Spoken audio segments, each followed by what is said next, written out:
Em homenagem ao 20 de setembro, o Museu do Inter selecionou 20 curiosidades sobre o primeiro time a reinar no Rio Grande do Sul, o Rolo Compressor. Equipe pioneira sob diversos aspectos, revolucionou o futebol do sul do Brasil e deu poder de representatividade ao povo gaúcho, transformando o Inter em clube do povo. Um dos primeiros times profissionais do país. Muito se fala sobre o sucesso do Rolo Compressor, mas ao que isso se deve? Infelizmente, muitos dos times de primeira metade do século passado ainda pregavam o amadorismo e tinham como resultado a segregação entre equipes. Contudo, o Inter já projetava uma equipe profissional.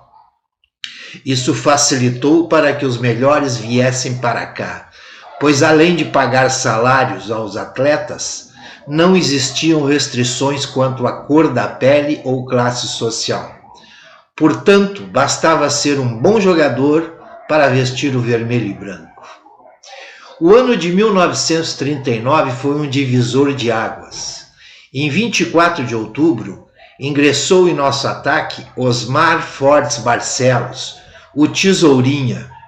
Ele, junto com Carlitos e Rui, formou um trio histórico que esteve junto por 7 anos no Rolo Compressor. Em 1940, após 3 anos sem participar, o Inter voltava ao Campeonato Gaúcho, que passava a contar com times profissionais. Na final entre o campeão da capital e o do interior, batemos o Grêmio Bagé com 2 vitórias e absoluta autoridade. A equipe treinada pelo antigo velocista Volny das Missões Bocorni apresentou em 1941 um futebol muito superior aos adversários. O técnico entusiasta do preparo físico e estudioso das táticas de futebol montou uma verdadeira seleção, cobrando um desempenho físico exemplar de seus comandados. O resultado dessa potência se viu na final, quando aplicamos 2 goleadas contra o Rio Grande, 9-2 no primeiro jogo e 6-2 no segundo. Em 1942, o Inter se tornou o primeiro time tricampeão do estado. Foi nesse ano também que a clássica formação do Rolo Compressor foi vista desfilando nos campos gaúchos.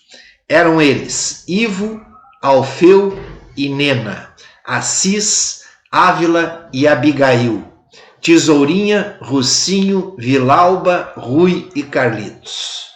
Em 1942, além do recorde do tricampeonato, o Rolo Compressor estabeleceu o recorde de gols em uma temporada. Ao todo, foram 108 naquele ano, algo inalcançado em todo o Brasil naquela época. Além disso, o título veio de forma invicta. Muito se fala do ataque avassalador do Rolo, mas como diz a famosa frase, um grande time começa por um grande goleiro. Ivo Vinck defendeu o Inter por 9 anos, de 1941 a 1950. Foi 7 vezes campeão gaúcho e tido como um dos melhores goleiros gaúchos de todos os tempos. Os grandes feitos do Rolo Compressor em campeonatos estaduais já são conhecidos, mas não foi apenas ali que nossos astros brilharam. No dia 30 de setembro de 1945, ultrapassamos nosso rival em vitórias em clássicos grenais, e desde então o Clube do Povo mantém essa supremacia. Nunca antes no Rio Grande do Sul foram avistada uma superioridade como aquela. A equipe conseguiu feitos inéditos a partir do tricampeonato de 1942, mas não parou por aí.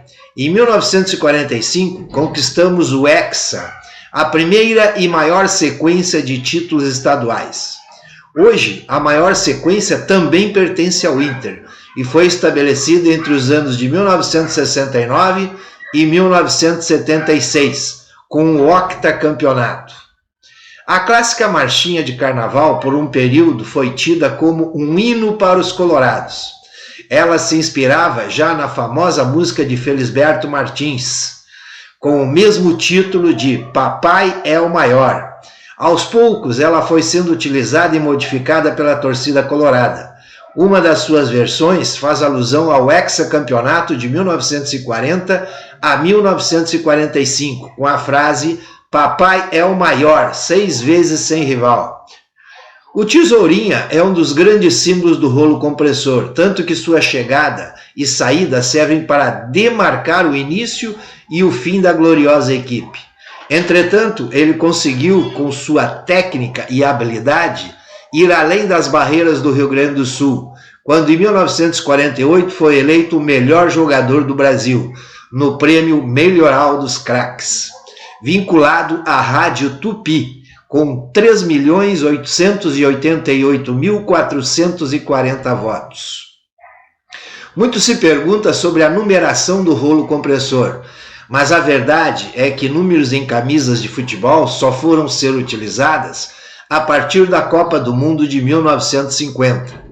Outro detalhe no uniforme do rolo é o escudo colorado, que na época tinha suas cores invertidas. O fundo era branco e as letras entrelaçadas eram vermelhas. E foi assim até a década de 1960. Em 1945, com o inédito hexacampeonato, os jogadores do Inter receberam um certificado que dava aos nossos atletas o título de doutores em futebol. O documento foi uma das contribuições de um dos mais célebres torcedores do Internacional, o Vicente Hall.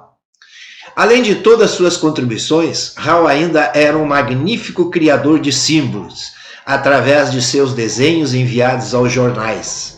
O time dos anos 1940 ficou conhecido como rolo compressor, como na charge e na imagem que vocês viram a seguir, adiante.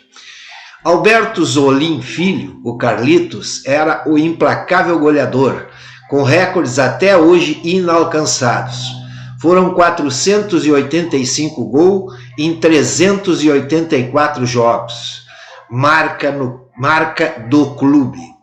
O maior artilheiro colorado de todos os tempos e o maior goleador de clássicos grenais, 42 gols em 62 jogos.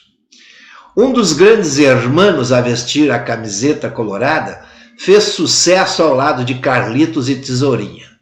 Villalba, até hoje, ele é o estrangeiro com mais gols pelo clube. Foram 153 anotados no total e o posto de segundo maior artilheiro de clássicos grenais, 21. Com a grande variação de etnia e classe social dentro do elenco do rolo compressor, as pessoas de diferentes comunidades se viam representadas no Inter.